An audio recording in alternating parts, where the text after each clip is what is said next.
बाळासाहेबांच्या तमाम शिवसैनिकांना तुमच्या ह्या अनिश गाढवेचा, बाळासाहेबांच्या लहानशा शिवसैनिकाचा आणि शिवसेनेच्या प्रवक्त्याचा मानाचा जय महाराष्ट्र।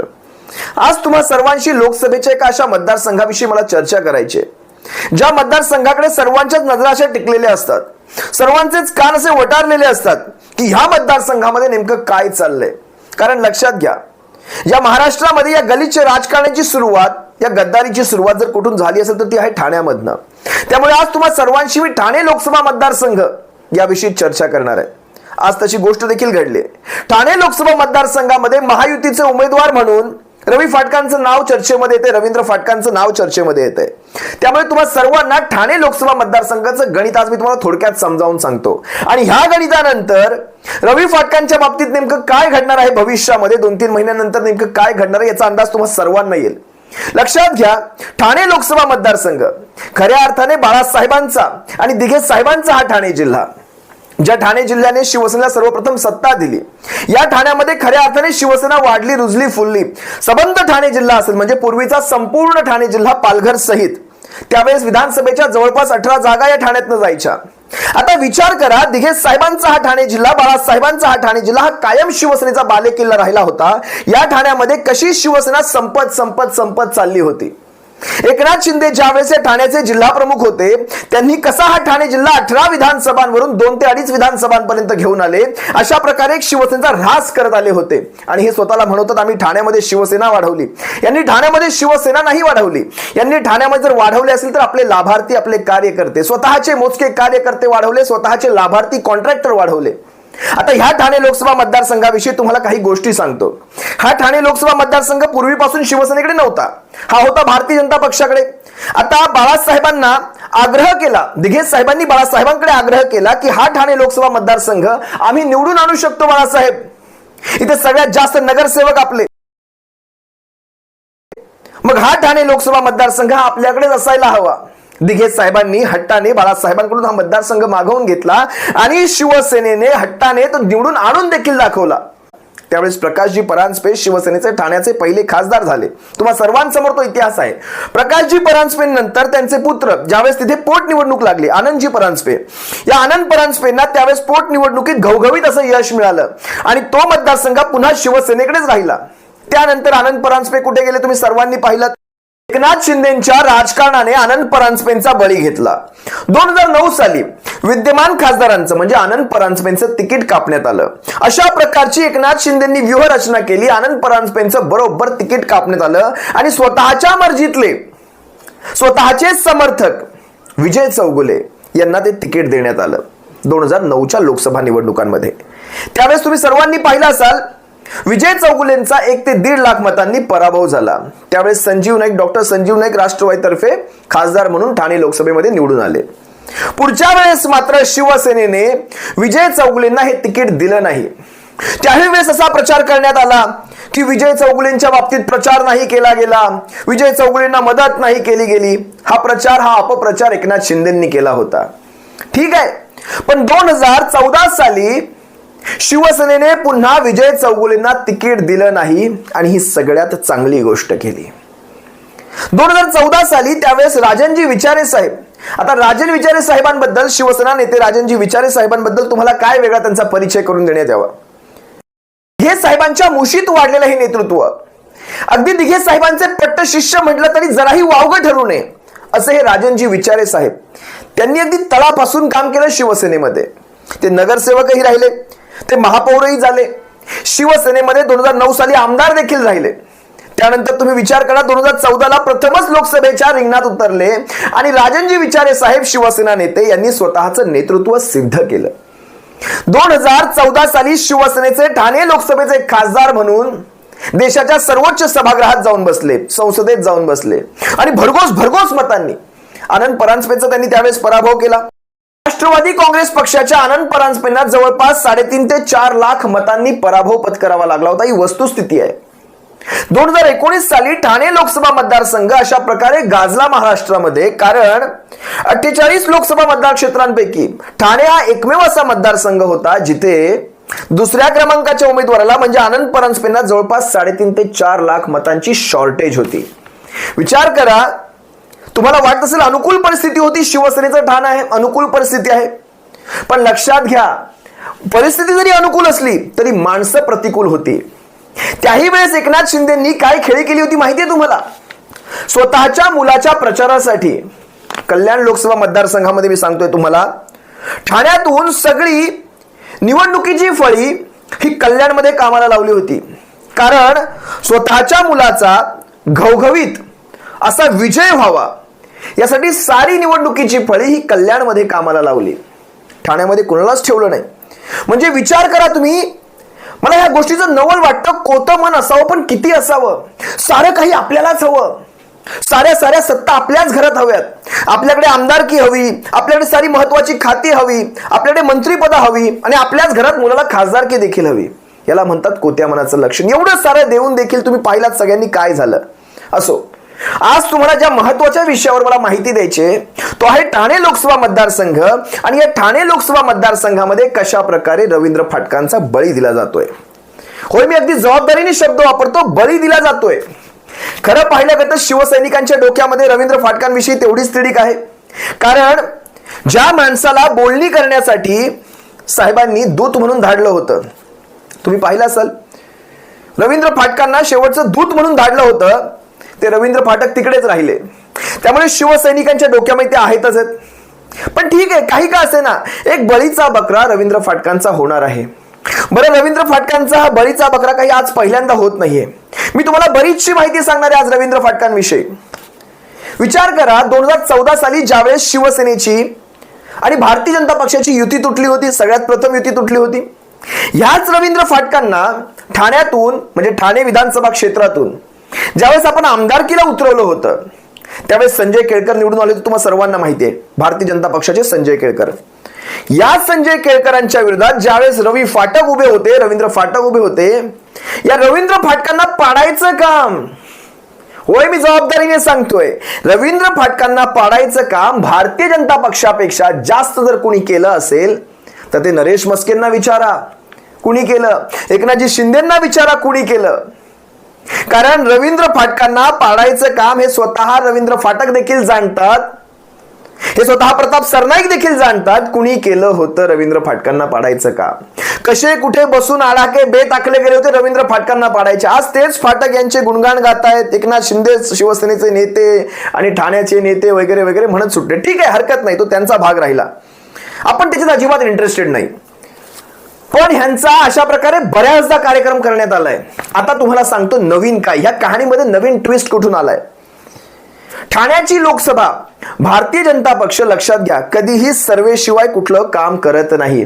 आज साधं उदाहरण देतो तुम्हाला. झी 24 तासवर ज्यावेळेस एक सर्वे टाकण्यात आला होता, झी 24 तासवर ज्यावेळेस त्यांची अशी युतीची बोलणी झाली, शिंदे गट असेल, पवार गट असेल किंवा अजित पवार गट असेल किंवा भारतीय जनता पक्षामध्ये, की ठाण्याची लोकसभा रवींद्र फाटकांना मिळणार आहे, तर त्यावेळेस झी 24 तासने एक सर्वे राऊंड केला.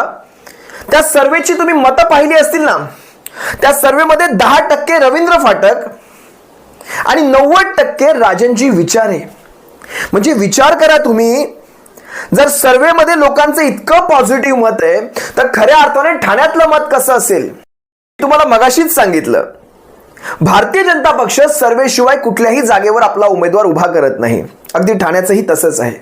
ठाण्यामध्ये जर भारतीय जनता पक्ष उभा राहिला तर ठाण्याची जागा अशीही हरते आणि शिंदे गटही उभा राहिला तर ठाण्याचं डिपॉझिट देखील जप्त होत आहे. आता ह्याच्यातनं कुठला बेस्ट पर्याय निवडायचा. भारतीय जनता पक्ष आपल्या स्ट्राईक रेटला कायम जपतो, स्ट्राईक रेटला. त्यामुळे तुम्ही पाहिलं असाल देवेंद्र फडणवीसांना बऱ्याचदा बोलताना की आमचा स्ट्राईक रेट याव, आमचा स्ट्राईक रेट त्याव. तुम्ही ऐकलं असाल बऱ्याचदा त्यांना बोलताना. किती उमेदवार उभे केले आणि त्यातून किती निवडून आणले, याला म्हणतात स्ट्राईक रेट. त्याचा पर्सेंटेज म्हणजे स्ट्राईक रेट.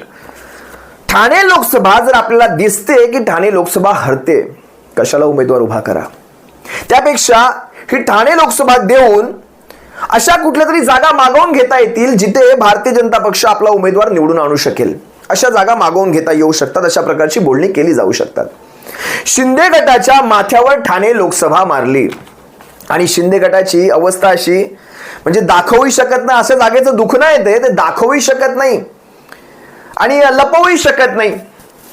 म्हणजे विचार करा, ही जागा नाही म्हणावी तर तुमच्यात हिंमत नाही, हो म्हणावी तर जागा जाणार आहे. काहीच करू शकत नाही हा शिंदे गट. आता या सगळ्यामध्ये मी रवींद्र फाटकाचा बळी यासाठी म्हणतोय कारण ही पडती जागा होती, ही पडती जागा आहे. इथे पराभव हा सुनिश्चित आहे. त्यामुळे विनय सहस्त्रबुद्धे असतील किंवा डॉक्टर संजीव नाईक असतील, या भारतीय जनता पक्षाचे आजी माजी खासदार, एक राज्यसभेचे एक लोकसभेचे, यांनी जराही हिंमत दाखवली नाही ठाणे लोकसभा मतदारसंघातनं तिकीट मागण्याची किंवा या मतदारसंघावर दावा करण्याची. अगदी राम कापसेंचा आणि किंवा राम माळगींचा हा वारसा जरी असला तरी भारतीय जनता पक्षामध्ये आता ती धमक उरलेली नाही. शिवसेनेचा हा ठाणे कायम बालेकिल्ला राहिलेला आहे आणि त्याच जीवावर राजन साहेबांनी गेल्या 10 वर्षामध्ये केलेल्या विकास कामांच्या जीवावर, त्यांच्या विकास कामांविषयी जर सांगायचं झालं तर इतक्या करोडोंचा निधी प्रतिकूल परिस्थितीत त्याने ठाणे लोकसभा मतदारसंघामध्ये आणलाय. म्हणजे त्याही वेळेस 14 मध्येही भले केंद्रात मोदींचं सरकार होतं, आपण युतीमध्ये होतो, पण तरीही कवडीचा निधी द्यायचे नाहीत. आणि आता तर आपलं सरकार देखील नाही, आताही तो निधी मागण्यासाठी इतक्या वेळा पाठपुरावा करावा लागतो आणि त्यांनी तो सातत्याने पाठपुरावा केला. अगदी ठाणे लोकसभा मतदारसंघामध्ये येणारं दिघा स्थानक असेल, ठाणे मुलुंडच्या मधल्यातलं कोपरी स्थानक असेल, किंवा ठाण्याच्या रेल्वे स्थानकांचा प्रश्न असेल, भाईंदरच्या रेल्वे स्थानकांचा प्रश्न असेल, ठाण्यातल्या रस्त्यांचा प्रश्न असेल, जोड रस्त्यांचा प्रश्न असेल, ठाण्यातली जलवाहतूक असेल. अगदी तुम्ही काल परवाच पाहिलं असाल, रोरो बोटीचं तुम्ही उदाहरण घ्या. वसईला भाईंदरशी कनेक्ट करण्यासाठी किंवा ठाण्याला भाईंदरशी कनेक्ट करण्यासाठी जलमार्गातून अशा प्रकारच्या ह्या नवनवीन योजना घेऊन येण्याचा प्रयत्न राजन विचारे साहेब कायम करत असतात.